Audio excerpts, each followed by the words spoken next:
Dernière minute. Mourinho vient de taper du poing sur la table. Vinicius Junior n'est pas à vendre, même si Arsenal est prêt à mettre 160 millions d'euros sur la table. Pendant ce temps, le Real Madrid lance une nouvelle offensive pour Diomandé aujourd'hui même, et Rodri a accepté de baisser son salaire pour rejoindre la Maison Blanche. Et le feuilleton Olise vient de se terminer brutalement, le Bayern Munich a tranché. Restez jusqu'à la fin. On va tout détailler maintenant. Salut à tous les Madridistas, abonnez-vous si c'est votre première fois ici et activez la cloche des notifications pour ne rien rater de l'actualité du Real Madrid. Lâchez un gros like pour soutenir le travail. Merci beaucoup. Commençons par la nouvelle qui a refermé définitivement l'un des plus grands feuilletons de ce mercato. C'est officiel. Le feuilleton Michael Olise est terminé. Et pour le Real Madrid, c'est une déception immense. Le directeur sportif du Bayern Munich, Christoph Rund, a mis fin au suspense ce samedi en confirmant publiquement qu'Olise serait bel et bien au Bayern la saison prochaine. Et selon l'insider Florian Plettenberg, l'une des sources les plus fiables du football allemand, la décision est irrévocable. Olise ne quittera pas Munich cet été. Ce qui rend cette décision encore plus significative, c'est qu'Olise lui-même l'a confirmé. Selon Sky Sport, le joueur formé à Londres a réaffirmé son engagement total envers l'Allianz Arena, faisant taire tous les bruits extérieurs. Un joueur qui aurait pu rejoindre le Real Madrid, qui aurait pu retrouver son coéquipier en équipe de France Kylian Mbappé au Santiago Bernabéu, et qui a finalement choisi de rester. Pourquoi? La logique est implacable. Olise est sous contrat jusqu'en 2029, un bail à long terme sans clause libératoire active qui donne au Bayern un contrôle total sur son avenir. Mais au-delà du contrat, c'est une conviction sportive. Lors de la Coupe du Monde, malgré cette passe décisive qui lui ont permis de battre le record légendaire de Pelé sur un mondial, l'analyste Christian Falk a été direct. Il n'a livré qu'un tournoi correct. Il aurait pu prouver son statut d'élite lors de la demi-finale contre l'Espagne, mais il ne l'a pas montré. Peut-être qu'il sait désormais qu'il a encore des choses à apprendre avant d'atteindre le sommet absolu de ses capacités. Est-ce que tu réalises ce que ça veut dire? Le Bayern ne vend pas Olise parce qu'il est convaincu que son meilleur niveau n'est pas encore atteint. Et un joueur qui progresse encore à 24 ans avec ce niveau de départ, 22 buts et 31 passes décisives toutes compétitions confondues la saison dernière, c'est exactement le joueur que personne ne vend. Le Real Madrid avait pourtant tout tenté. Une offre de 100 millions d'euros refusée. Mourinho cité comme acteur clé dans la tentative de séduction. Florentino Pérez, prêt à aller encore plus loin. Mais face à un Bayern qui ne veut pas vendre, un joueur qui confirme son envie de rester et un contrat sans clause libératoire, Madrid n'avait aucune arme pour forcer ce transfert. Et maintenant voilà ce que cette fermeture définitive change pour le Real Madrid. Mourinho a besoin de vitesse et de créativité sur son couloir droit. La réponse ne s'appelle plus Olise. Elle s'appelle désormais Yann Diomandé. Et c'est peut-être sur lui que toute l'énergie offensive du Real Madrid va se concentrer dès aujourd'hui. Passons maintenant aux deux dossiers qui s'accélèrent simultanément dans les couloirs de Valdebeba. Premier dossier, Diomandé. Selon Fabrizio Romano, aujourd'hui est un jour déterminant. Le Real Madrid va faire une nouvelle offre à Leipzig dans la journée, une offre dépassant les 100 millions d'euros. La première proposition de 90 millions fixes plus 10 millions de bonus avait été rejetée par les Allemands qui réclament 130 millions d'euros. Mais le Real ne lâche pas. Et la pression monte.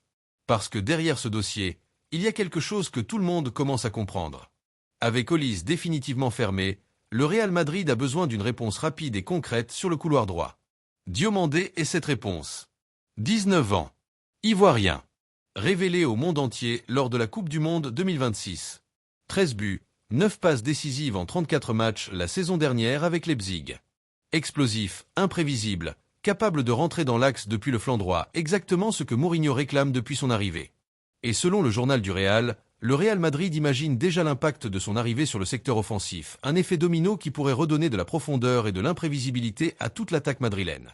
Et c'est là que le dossier prend une toute autre dimension. Pendant que Diomandé s'accélère, un autre transfert vient de franchir une étape majeure. Selon le journaliste espagnol Sergio Valentin, un accord total a été conclu entre Rodri et le Real Madrid sur les termes d'un contrat jusqu'en 2030. Et le détail qui prouve la conviction du joueur est rarissime dans le football moderne. Rodri a expressément accepté de percevoir un salaire inférieur à celui qu'il touche actuellement en Premier League pour rejoindre le projet madrilène. Est-ce que tu réalises ce que ça signifie? Le meilleur milieu de terrain du monde, Ballon d'Or 2024, meilleur joueur de la Coupe du Monde 2026, accepte de gagner moins d'argent pour rejoindre le Real Madrid. Ce n'est pas un caprice de joueur.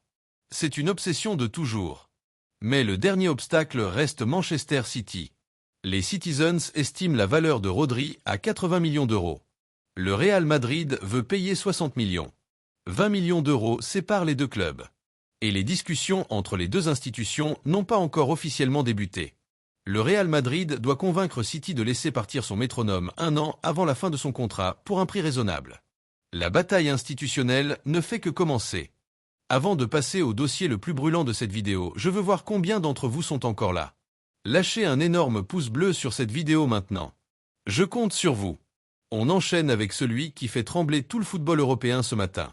José Mourinho vient de taper du poing sur la table. Et son message est sans équivoque. Vinicius Junior n'est pas à vendre. Pas maintenant. Pas cet été. Pas pour n'importe quel prix. Selon Le Télégraphe, le journal britannique qui a révélé cette information en exclusivité, le nouvel entraîneur du Real Madrid a informé la direction du club qu'il souhaitait conserver toutes ses grandes stars. Vinicius, Mbappé, Bellingham. Ces trois joueurs forment le cœur offensif de son projet. Et Mourinho refuse catégoriquement d'en sacrifier un seul pour satisfaire l'appétit d'Arsenal. Parce que l'intérêt des Gunners est réel. David Ornstein de The Athletic l'a révélé, Arsenal explore activement une piste pour recruter Vinicius Junior. Et cet intérêt est approuvé à tous les niveaux de la hiérarchie de l'Emirates Stadium. Mikel Arteta cherche depuis des années une star de classe mondiale pour son couloir gauche. Depuis le départ de Leandro Trossard parti à Beşiktaş cet été, le poste est devenu une urgence absolue. Et dans un marché des ailiers de très haut niveau exceptionnellement maigre, le nom de Vinicius s'impose comme une évidence. Pour Arsenal, Vinicius représente exactement le profil manquant. 22 buts et 14 passes décisives la saison dernière avec le Real Madrid. 4 buts en Coupe du Monde avec le Brésil. Une vitesse dévastatrice. Une capacité à créer le danger à chaque accélération. Et une expérience des grandes nuits européennes que peu de joueurs au monde possèdent. Bukayo Saka d'un côté, Vinicius de l'autre, Arteta rêve de cette combinaison pour enfin décrocher la Ligue des Champions qu'Arsenal n'a jamais remportée. Mais voilà le problème fondamental pour les Gunners. Mourinho a décidé. Et quand Mourinho décide quelque chose, il ne change pas d'avis facilement. Selon Team Talk, l'entraîneur portugais s'opposerait même à une offre dépassant les 160 millions d'euros. Le montant importe peu. La décision est prise. Vinicius reste. Est-ce que tu réalises le paradoxe de la situation ? Le Real Madrid a un joueur sous contrat jusqu'en 2027 dont les négociations pour une prolongation sont au point mort depuis des mois. Un joueur qu'Arsenal est prêt à payer 160 millions d'euros pour recruter. Et un entraîneur qui refuse catégoriquement de le vendre. Trois forces contradictoires qui s'affrontent en ce moment même dans les couloirs du Santiago Bernabéu. Parce que derrière cette position de Mourinho, il y a une réalité contractuelle que le Real Madrid ne peut pas ignorer éternellement. Vinicius a consenti un effort significatif, selon le journal du Real. Il a réduit ses exigences salariales à 20 millions d'euros net par saison, contre 30 millions réclamés initialement. Un geste fort. Un signal clair de sa volonté de rester. Mais le Real Madrid maintient son offre précédente et refuse d'augmenter. Et selon Roré Picon, le club estime qu'il n'y a aucune autre possibilité mise à part celle où Vinicius entre dans la dernière année de son contrat et joue cette saison avant de voir ce qui se passe ensuite. C'est exactement cette impasse qui donne de l'espoir à Arsenal. Les Gunners savent que si aucun accord n'est trouvé dans les prochaines semaines, le Real Madrid va se retrouver face à un choix impossible, vendre maintenant pour 160 millions d'euros, ou regarder Vinicius partir gratuitement dans un an. Et nous avons déjà vu ce scénario. C'est exactement ce que le Real Madrid avait fait avec Kylian Mbappé.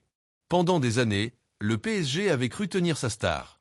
Puis Mbappé avait laissé son contrat arriver à terme et Madrid l'avait récupéré sans débourser le moindre euro.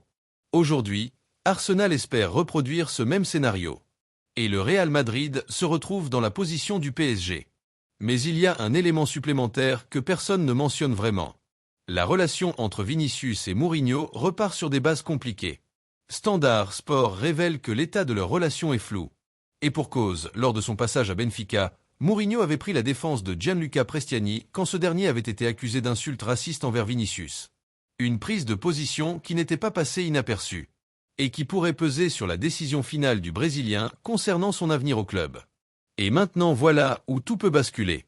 Une réunion entre Vinicius et la direction du Real Madrid est prévue dans les prochains jours. Ce rendez-vous va être déterminant. Si Vinicius dit oui à la prolongation, Arsenal est éliminé, Mourinho obtient ce qu'il veut, et le Real Madrid conserve l'une de ses trois plus grandes stars. Si Vinicius dit non, ou si les deux parties ne trouvent pas d'accord, alors le scénario Arsenal devient non plus une hypothèse, mais une réalité en marche. Et Florentino Pérez devra choisir entre deux options également douloureuses, accepter les 160 millions d'Arsenal pour financer Diomandé et Rodri. Ou conserver Vinicius jusqu'en 2027 et le regarder partir libre, sans récupérer un seul euro, exactement comme le PSG avait regardé partir Mbappé. Mourinho a dit non. Vinicius a fait un effort. Le Real Madrid ne bouge pas. Et Arsenal attend. Ce bras de fer est loin d'être terminé. Ton commentaire est très important pour nous. Est-ce que tu penses que Mourinho va réussir à convaincre le Real Madrid de garder Vinicius ou la réunion des prochains jours va tout changer et le Brésilien va finalement filer à Arsenal? Dis-nous ce que tu en penses dans les commentaires. Abonne-toi à Bernabeu Zone pour suivre en exclusivité toute l'actualité du Real Madrid. Pense à liker et à partager cette vidéo pour soutenir la chaîne. À la Madrid!